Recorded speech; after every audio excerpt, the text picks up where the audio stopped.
പ്രിയദർശിനി സൗജന്യ യാത്രാ പദ്ധതിയുമായി ബന്ധപ്പെട്ട വിവാദ പരാമർശവുമായി ഗതാഗത മന്ത്രി സി.പി. ജോൺ. പൈസയില്ലാത്ത ട്രാൻസ്പോർട്ട് ബസ്സിൽ സ്ത്രീകൾ തള്ളിക്കയറുന്നു, എന്നാൽ മക്കളെ ഫീസ് നൽകി സ്വകാര്യ സ്കൂളുകളിൽ ചേർക്കുന്നു. അസുഖം വന്നാൽ സ്വകാര്യ ആശുപത്രിയിൽ പോകില്ല, പകരം സർക്കാർ ആശുപത്രിയുടെ വരാന്തയിൽ കിടക്കും. കേരളത്തിലെ ജനങ്ങളുടെ പെരുമാറ്റം അതിശയിപ്പിക്കുന്നുവെന്ന മന്ത്രിയുടെ പരാമർശമാണ് വലിയ വിവാദമായത്. വിവാദമായപ്പോൾ വാക്കുകൾ വളച്ചൊടിച്ചുവെന്നാണ് സി.പി. ജോൺ പറഞ്ഞത്. തള്ളിക്കയറി എന്ന വാക്ക് വളച്ചൊടിച്ചതാണോ?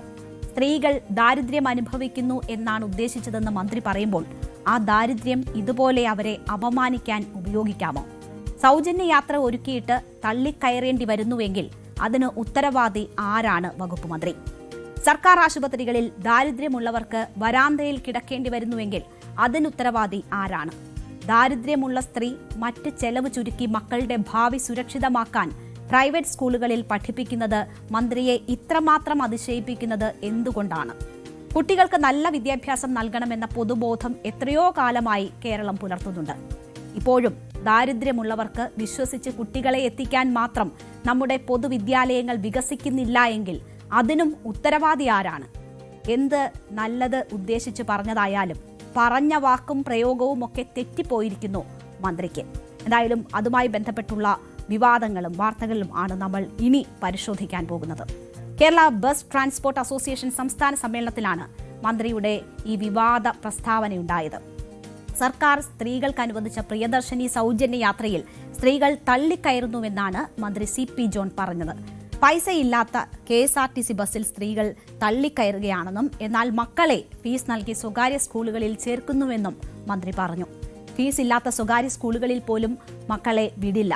ബസ് വന്നാൽ പൈസ കുറഞ്ഞ ട്രാൻസ്പോർട്ടിൽ തള്ളിക്കയറും.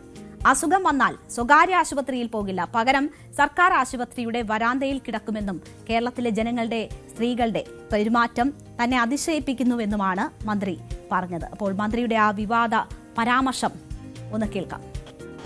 ഈ ബസ്സിന് കാശില്ലാത്ത സ്ത്രീ സ്വകാര്യ സ്കൂളിലേക്ക് കുട്ടികളെ വിടുകയാണ് അല്ലേ? ഗവൺമെന്റ് സ്കൂളിൽ സീറ്റ് ഒഴിഞ്ഞു കിടക്കുക. ഗവൺമെന്റ് സ്കൂളിലേക്ക് ഇപ്പോഴും കുട്ടികളെ വിടുന്നതിന് പകരം ഫീസ് കൊടുക്കേണ്ടാത്ത പ്രൈവറ്റിൽ പോലും വിടാതെ എവിടെ വിടുന്നത്? ഫീസ് കൊടുക്കേണ്ട സ്കൂളിലേക്ക് വിടുന്നു അല്ലേ? എന്നാൽ ആശുപത്രിയുടെ കാര്യം വരുമ്പോഴോ?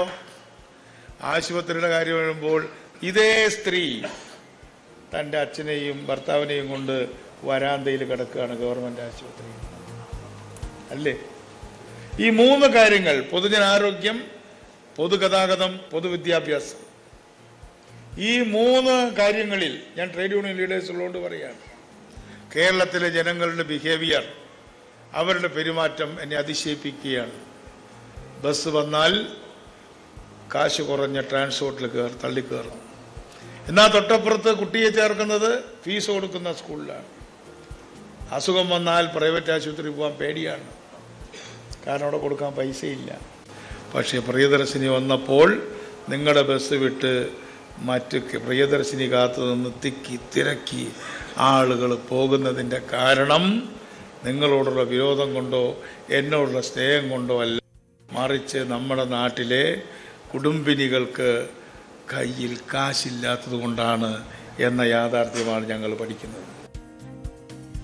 വലിയ വിമർശനമാണ് മന്ത്രിയുടെ ഈ പരാമർശത്തിലുണ്ടായത്. സ്ത്രീകൾക്ക് സൗജന്യ യാത്ര അനുവദിച്ചിട്ട് അത് ഉപയോഗിക്കുന്ന സ്ത്രീകളെ അപമാനിച്ച മന്ത്രി മാപ്പ് പറയണമെന്ന് ജനാധിപത്യ മഹിളാ അസോസിയേഷൻ നേതാവ് P.K. ശ്രീമതി ആവശ്യപ്പെട്ടു. ഈ സർക്കാരിന്റെ ഏകാധിപത്യ സമീപനത്തിന്റെ തെളിവാണിതെന്നും മാടമ്പിത്തരമാണിതെന്നും KN ബാലഗോപാൽ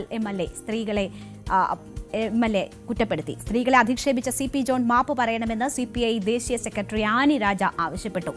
ഉറങ്ങിക്കിടക്കുന്ന ആളുകളെ സദ്യ കൊടുക്കാമെന്ന് പറഞ്ഞ് വിളിച്ചുണർത്തി മുഖത്ത് തുപ്പുന്ന തരത്തിലാണ് C.P. ജോണിന്റെ പ്രതികരണമെന്നായിരുന്നു ഈ വിഷയത്തിൽ P. രാജീവിന്റെ പ്രതികരണം. അധിക്ഷേപകരമായ ഒരു പരാമർശം തന്നെയാണ് ഇത്. സർക്കാർ നൽകുന്ന ഒരു ഔദാര്യം എന്ന രീതിയിലാണ് സർക്കാർ ഇതിനെ എപ്പോഴും കാണുന്നത്. പക്ഷേ ഇത് തെരഞ്ഞെടുപ്പ് സമയത്തും അത് കഴിഞ്ഞും ജയിച്ചപ്പോഴും ഒക്കെ തന്നെ ആവർത്തിച്ച് പറഞ്ഞതാണ് സ്ത്രീകൾക്ക് സൗജന്യ ബസ് യാത്ര എന്ന് പറഞ്ഞതാണ്.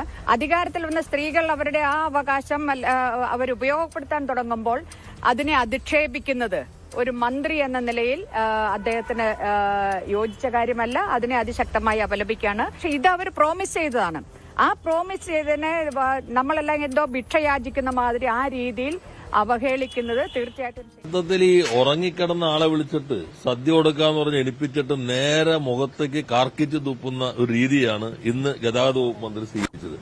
അന്ന് അഭിമാനത്തോടെ യാത്ര ചെയ്യാൻ പറഞ്ഞു, ഞങ്ങളുടെ ഔദാര്യമല്ല എന്ന് പറഞ്ഞു. എന്നിട്ട് ഇപ്പൊ അവരെ അധിക്ഷേപിക്കുന്ന ഈ സമീപനം എനിക്ക് തോന്നുന്നു മന്ത്രിയുടെ മാത്രമല്ല, എങ്ങനെയെങ്കിലും ഇതൊന്ന് അവസാനിപ്പിക്കാനുള്ള ഒരു ആസൂത്രിതമായ നീക്കം അതിന്റെ ഭാഗമായിക്കൊണ്ടാണ് ഈ പ്രഖ്യാപനം വന്നിട്ടുള്ളത്. അപ്പൊ സ്ത്രീകളെ ഇതുപോലെ അധിക്ഷേപിച്ച ഒരു മന്ത്രി ആ രൂപത്തിൽ തുടരേണ്ടതുണ്ടോ എന്ന കാര്യം ഉൾപ്പെടെ ചർച്ച ചെയ്യേണ്ടതുണ്ട്. കേരളീയ സ്ത്രീ സമൂഹത്തിനെ ഇതുപോലെ അധിക്ഷേപിച്ച ഒരു അനുഭവം ഒരു ഘട്ടത്തിലും ഉണ്ടായിട്ടില്ല എന്ന് തന്നെ നമ്മൾ കാണണം. അപ്പോ മന്ത്രിയുടെ ഈ പ്രസ്താവനയ്ക്കെതിരെ വലിയ വ്യാപകമായ പ്രതിഷേധം ഉയർന്നു. ഒപ്പം തന്നെ യുവജന പ്രസ്ഥാനങ്ങളും പ്രതിഷേധവുമായി രംഗത്തെത്തി. പ്രസ്താവന പിൻവലിച്ച് മന്ത്രി മാപ്പ് പറയണമെന്നാവശ്യപ്പെട്ട് ഡിവൈഎഫ്ഐ പ്രതിഷേധ മാർച്ചും നടത്തി.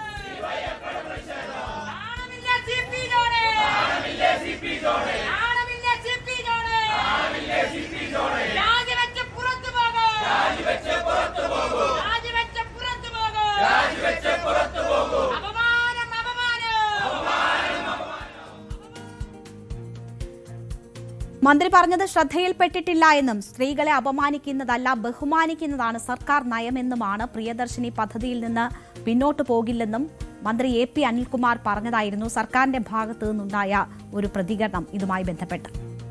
സ്ത്രീകളെ അപമാനിക്കുന്നതല്ല ഈ ഗവൺമെന്റിന്റെ സമീപനം. ഒന്ന് ചില അഭിപ്രായം അതെന്താണ് അഭിപ്രായം പ്രകടിപ്പിച്ചത് ഞാൻ ശ്രദ്ധയിൽപ്പെട്ടിട്ടില്ല. പക്ഷെ ഞാൻ പറയുന്നത് നിലവിൽ സ്ത്രീകൾക്ക് കൊടുക്കുന്ന ആനുകൂല്യം അതിനകത്ത് യാതൊരു വ്യത്യാസവും ഉണ്ടായിട്ടില്ലല്ലോ. പിന്നെ എന്തിനാ ഞാൻ പറഞ്ഞാൽ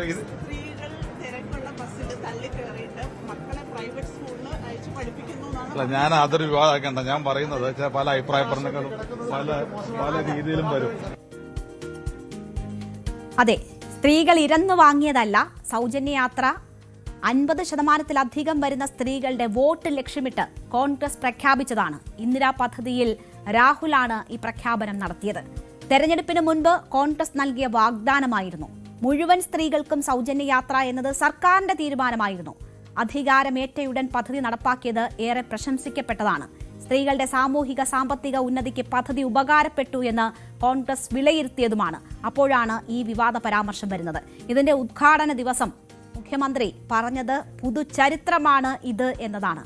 ഒപ്പം ഇത് സ്ത്രീകൾക്കുള്ള സർക്കാരിന്റെ ആദരമാണ് എന്നും മുഖ്യമന്ത്രി പറഞ്ഞു. എന്തായാലും സാമ്പത്തികമായ ഏതെങ്കിലും മാനദണ്ഡം പദ്ധതിക്ക് സർക്കാർ ഏർപ്പെടുത്തിയിരുന്നില്ല. അങ്ങനെ ഒരു പദ്ധതി നടപ്പാക്കിയിട്ട് സ്ത്രീകൾക്ക് തള്ളിക്കയറേണ്ടി വരുന്നുണ്ട് എങ്കിൽ ആരാണ് ഉത്തരവാദി എന്ന് വകുപ്പ് മന്ത്രി പറയണ്ടേ? സർക്കാർ ആശുപത്രികളിൽ ദാരിദ്ര്യമുള്ളവർക്ക് വരാന്തയിൽ കിടക്കേണ്ടി വരുന്നു എന്നതാണ് മറ്റൊരു പരിഹാസം. അത് എന്തൊരു ഗതികേടാണ്, അതൊരു മന്ത്രി ചൂണ്ടിക്കാട്ടുകയാണ്. അങ്ങനെ ഒരു ഗതികേട് ദരിദ്രരായ സ്ത്രീകൾക്കുണ്ടെങ്കിൽ അതിന്റെ ഉത്തരവാദി ആരാണ്? ദാരിദ്ര്യമുള്ള സ്ത്രീ മറ്റ് ചെലവ് ചുരുക്കി മക്കളുടെ ഭാവി സുരക്ഷിതമാക്കാൻ പ്രൈവറ്റ് സ്കൂളുകളിൽ പഠിപ്പിക്കുന്നത് മന്ത്രിയെ ഇത്രമാത്രം അതിശയിപ്പിക്കുന്നത് എന്തുകൊണ്ടാണ്?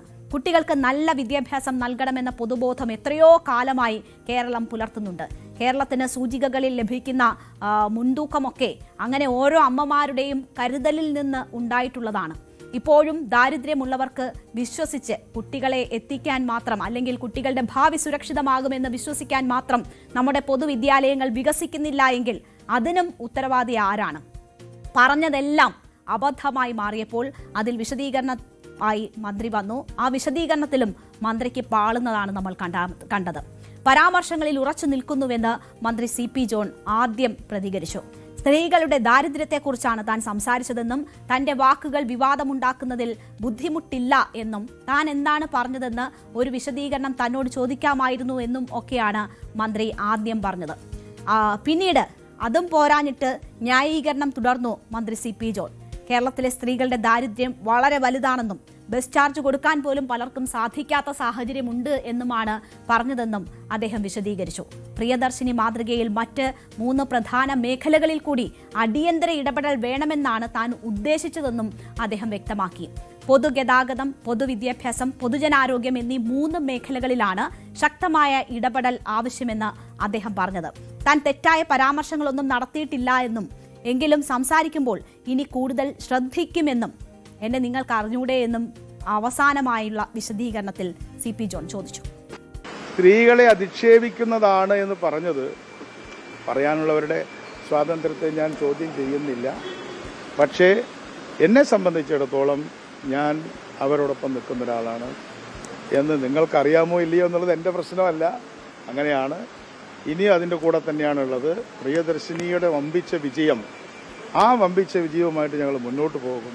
അതിനെ ഞാൻ വളച്ചൊടിച്ചെന്നോ എന്താ പറയുക പൊട്ടിച്ചെന്നോ ഒന്നും ഞാൻ ആക്ഷേപിക്കാനില്ല.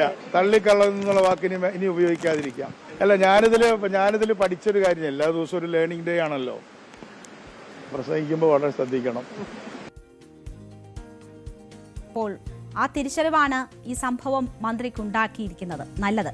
പൊതുഗതാഗതം, പൊതുവിദ്യാഭ്യാസം, പൊതുജനാരോഗ്യം എന്നീ 3 മേഖലകളിൽ ശക്തമായ ഇടപെടൽ ആവശ്യമുണ്ട് എന്നാണ് മന്ത്രി പറഞ്ഞത്.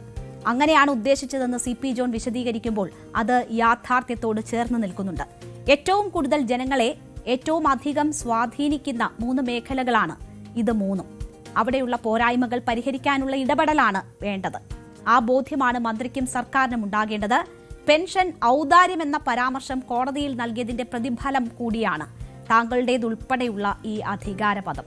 കേരളത്തിലെ സ്ത്രീകൾ ദാരിദ്ര്യം എത്ര വേണമെങ്കിലും സഹിക്കും. അപമാനവും അവഹേളിക്കലും തുള്ളി പോലും സഹിക്കില്ല എന്ന ബോധ്യം ഉണ്ടാകുന്നത് നല്ലതാണ്. കൂടുതൽ വാർത്തകൾക്ക് News 18 കേരളം യൂട്യൂബ് ചാനൽ സബ്സ്ക്രൈബ് ചെയ്യുക.